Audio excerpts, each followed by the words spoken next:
ನಮಸ್ತೆ ವೀಕ್ಷಕರೇ, ನಾನು ನಿಮ್ಮ ಮಂಜುನಾಥ್. ನಾವಿವತ್ತು ಕೊಡಗೇನಹಳ್ಳಿ ಹೋಗೋ ರೋಡಲ್ಲಿದ್ದೀವಿ. ಕೊಡಗೇನಹಳ್ಳಿ ಹೋಗೋ ರೋಡ್ ಅಂತಂದರೆ ಈ ಕಡೆ ಕೊಂಡವಾಡಿ ರೋಡ್ ಬರುತ್ತೆ. ಇದು ನಾಮ ಫಲಕವನ್ನು ಸೂಚಿಸುತ್ತೆ ಅಂತಂದರೆ ಸಿಂಬಲ್ ಯಾವ ರೀತಿ ಸೂಚ್ಯಾಂಕ ಸೂಚಿಸುತ್ತೆ ಅಂದರೆ ಸ್ಟ್ರೈಟ್ ಹೋಗಬೇಕು ಅಂತ. ಬನ್ನಿ, ಸ್ಟ್ರೈಟ್ ಹೋಗಬೇಕು ಅಂತ ನೋಡಿ, ಸ್ಟ್ರೈಟ್ ಹೋಗ್ಬೇಕಂತ ಸೂಚಿಸುತ್ತೆ. ಇವನು ಇಲ್ಲೆಲ್ಲಿ ಮಾಡಿದ್ದಾನೆ, ಲೆಫ್ಟು ಟರ್ನ್ ಆಗಬೇಕು ಅಂತ ತೋರಿಸ್ತಾ ಇದ್ದಾನೆ. ಕರೆಕ್ಟಾ? ಕಂಬ ಹೇಗಿದೆ ನೋಡಿ, ಕಂಬ ಹೇಗಿರುತ್ತೆ, ಒರಿಜಿನಾಲಿಟಿ ನೋಡಿ.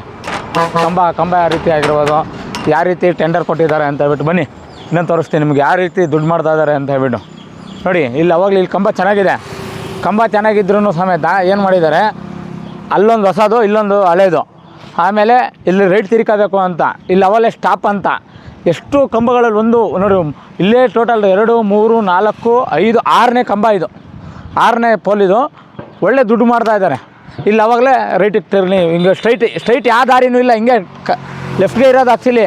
ಇವನು ಹಿಂಗೆ ರೈಟಿಗೆ ತೋರಿಸ್ತಾ ಇದ್ದಾನೆ. ನೋಡಿ ಯಾವ ರೀತಿ ಅಧಿಕಾರಿಗಳಾಗಲಿ ಕಾಂಟ್ರಾಕ್ಟ್ರು ಎಷ್ಟು ದುಡ್ಡು ಮಾಡ್ತಾ ಇದ್ದಾರೆ ಅಂತಂದರೆ, ನಾವು ಪ್ರತಿಯೊಂದು ಟ್ಯಾಕ್ಸಲ್ಲೂ ಸಮೇತ ದುಡ್ಡು ಮಾಡ್ತಾ ಇದ್ದಾನೆ.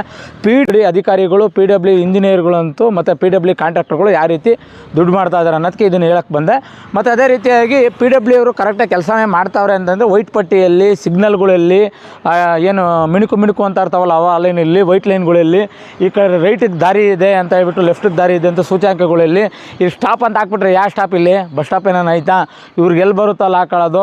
ಅದಾದಮೇಲೆ ಗಿಡ ಮರಗಳು ತಗೋದು, ಈ ರೀತಿ ನಡೀತಾ ಇದೆ. ನಮ್ಮ ಟ್ಯಾಕ್ಸ್ ದುಡ್ಡು ಎಲ್ಲೆಲ್ಲಿ ಹೋಗ್ತಾ ಇದೆ ಅಂತಂದರೆ, ಎಲ್ಲೆಲ್ಲೂ ಹೋಗ್ತಾ ಇದೆ. ಕೆಲವು ಅಧಿಕಾರಿಗಳು ದುಡ್ಡು ತಿನ್ನೋರು ಇದ್ದಾರೆ, ಕೆಲವು ಅಧಿಕಾರಿಗಳು ದುಡ್ಡು ತಿಂದಿದ್ದವರು ಇದ್ದಾರೆ. ಒಂದು ಬಿಲ್ ಮಾಡ್ಕೊಳ್ಳೋಕ್ಕೋಸ್ಕರ ಇಷ್ಟೆಲ್ಲ ಮಾಡ್ತಾ ಇದ್ದಾರೆ.